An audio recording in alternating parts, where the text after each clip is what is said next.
ধনী হওয়ার স্বপ্ন নেই এমন মানুষের অভাব হয়তো পৃথিবীতে আছে।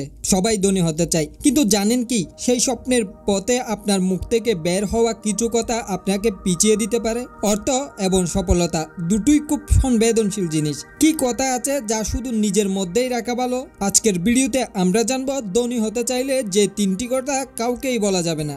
1. আপনার আয়ের সঠিক পরিমাপ। নেটওয়ার্থ আপনার আয়ের সঠিক হিসাব। আপনার মোট সম্পদের পরিমাপ কখনো কারো কাছে প্রকাশ করবেন না। মানুষ যখন আপনার প্রকৃত আর্থিক অবস্থা সম্পর্কে জানতে পারে তখন পরিস্থিতি নানা দিকে মুড নিতে পারে। কেউ আপনার প্রতি ঈর্ষান্বিত হতে পারে, আপনার ক্ষতি করার চেষ্টা করতে পারে, আবার অনেকেই আপনার আর্থিক সম্পদকে নিজেদের প্রাপ্য ভেবে আপনার কাছে অনবরত ধার চাইতে পারে, যা সাহায্য চাইতে পারে, যা আপনি দিতে না পারলে আপনাদের সম্পর্ক বিচ্ছিন্ন হতে পারে। সফল এবং ধনী ব্যক্তিরা সবসময় তাদের আর্থিক তথ্য অত্যন্ত গোপন রাখেন, যার ফলে তারা অপ্রয়োজনীয় সামাজিক চাপ, লোভ, বিপদ থেকে নিজেদের সুরক্ষিত রাখতে পারেন। ব্যক্তিগত আর্থিক তথ্য গোপন রাখা একটি বিচক্ষণতার পদক্ষেপ, আপনাকে শান্তিতে আপনার লক্ষ্য পূরণে সাহায্য করবে।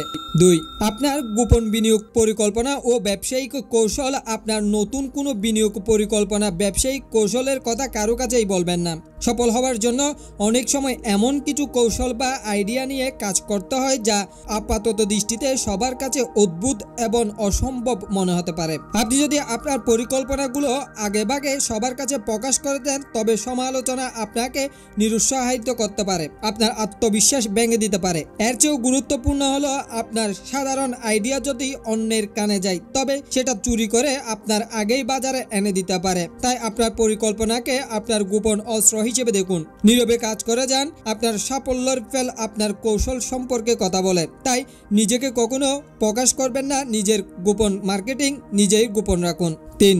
আপনার দুর্বলতা, অতীতে বড় আর্থিক ব্যর্থতা। আপনার ব্যক্তিগত দুর্বলতা এবং অতীতের বড় কোনো আর্থিক ব্যর্থতার কথা খুব বেশি প্রকাশ করবেন না। জীবনে আর্থিক ঝুঁকি নেওয়া, বড় কোনো ব্যবসায়িক ক্ষতি হওয়ার ঘটনাগুলো মানুষের কাছে আপনার মানসিক দুর্বলতার ইঙ্গিত দিতে পারে। আপনি যখন আপনার ভুল এবং কষ্টের কথা তুলে ধরেন তখন সুযোগ সন্ধানীরা সেই তথ্য ব্যবহার করে আপনাকে আঘাত করতে পারে, আপনার উপর সুবিধা নিতে পারে, আপনার আত্মবিশ্বাস কমিয়ে দিতে পারে। ধনী হওয়ার পথে ব্যর্থতা আসবেই, কিন্তু সেই ব্যর্থতা থেকে শিক্ষা নিয়ে সামনে এগিয়ে যাওয়াটাই আসল। আপনার অতীতের ভুলগুলো ব্যক্তিগতভাবে বিশ্লেষণ করুন, সেগুলোকে অনুপ্রেরণা হিসেবে ব্যবহার করুন, কিন্তু আপনার দুর্বলতার জায়গাটি জনসম্মুখে প্রকাশ করে অন্যকে আপনার বিরুদ্ধে অস্ত্র তৈরি করার সুযোগ দিবেন না।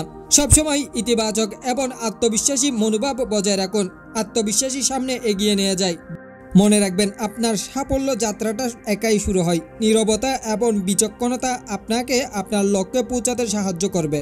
আপনার কাজ আর ফলে আপনার পরিচয় দিবে, আপনার মুখ থেকে বের হওয়া কথা নয়। আপনার লক্ষ্য গোপন রাখুন, কঠোর পরিশ্রম করুন, সফল হন। আপনার কি মনে হয় এই তিনটি কথা গোপন রাখা খুব গুরুত্বপূর্ণ?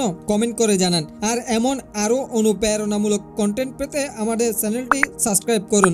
ভিডিওটি ভালো লাগলে লাইক করুন।